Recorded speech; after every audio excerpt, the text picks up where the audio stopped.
무식하면 용감하다는 말이 있습니다. 선무당이 사람 잡는다는 말도 있습니다. 지난 1년 윤석열 정부의 외교와 경제를 보면 이 말이 딱 들어맞습니다.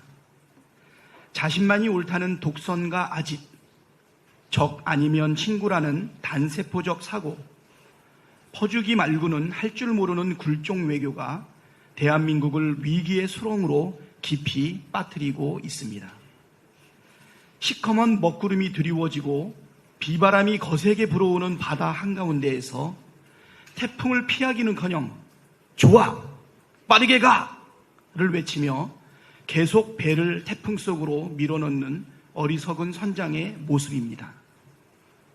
지난 1년 우리 경제는 심각한 위기 상황에서 헤어나지 못하고 있습니다.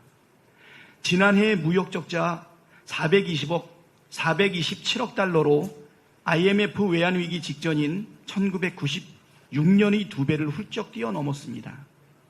14개월 연속 무역 적자를 기록했고 올해 4월까지 쌓인 누적 적자만 이미 지난해의 절반을 넘겼습니다.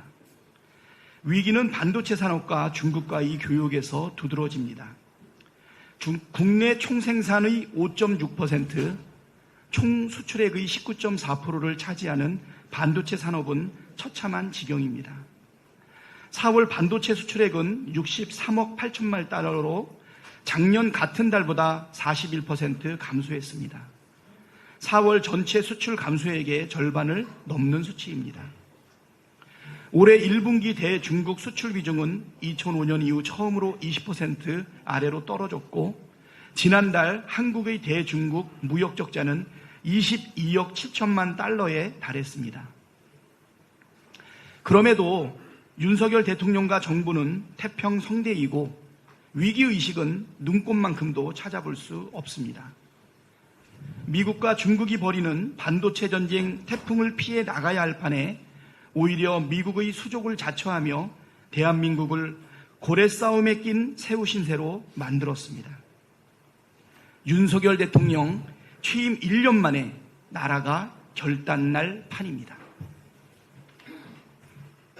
대통령 한 명의 독단과 독선, 불통과 아집 때문에 애꿎은 우리 국민께서 막심한 피해를 입고 있습니다. 외교 참사, 안보 참사, 경제 참사를 걱정하는 야당과 국민의 우려는 쇠기의 경일기가 되고 있습니다. 돌이킬 수 없는 피해를 막기 위해서라도 결자 해지해야 합니다. 윤석열 대통령은 지금이라도 독선과 아집에서 벗어나 야당과 대화하고 국민의 목소리에 귀를 기울이십시오. 계속해서 국민의 우려를 받아들이지 않는다면 국민이 바이든할 것입니다. 대한민국의 주인은 대통령이 아니라 국민입니다. 국민의 말을 듣지 않는 머슴은 필요 없습니다. 윤석열 대통령이 어제 국무회의에서 지난 7일 한일 정상회담 성과와 관련해 불과 얼마 전까지만 해도 상상할 수 없었던 일들이 지금 한일 간에 이루어지고 있다고 말했습니다.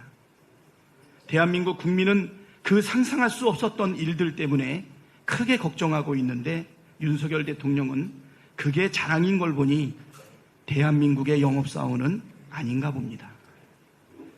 역사를 팔아가면서까지 퍼줬지만 우리가 얻은 실익은 하나도 없는데 도대체 무슨 생각으로 저런 말을 하는지 일반적인 상식으로는 도무지 이해할 수가 없습니다.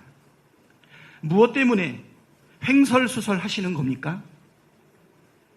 일본 언론이 보도한 것처럼 후쿠시마 원전 오염수 방류에 대해 시간이 걸리더라도 한국 국민의 이해를 구해 나가려는 일환에서 한 말인지 알 수가 없습니다. 이러다가 후쿠시마 원전 오염수 방류도 좋아! 빠르게 가! 수산물 수입도 오케이! 할 태세입니다. 윤석열 대통령은 정신승리 그만하시고 현실을 냉정하게 바라보십시오. 정신 바짝 차리셔야 합니다. 미래를 위한 결단이라면서 독도까지 일본에 내주어주는 상상 못했던 일이 벌어질까 정말 두렵습니다.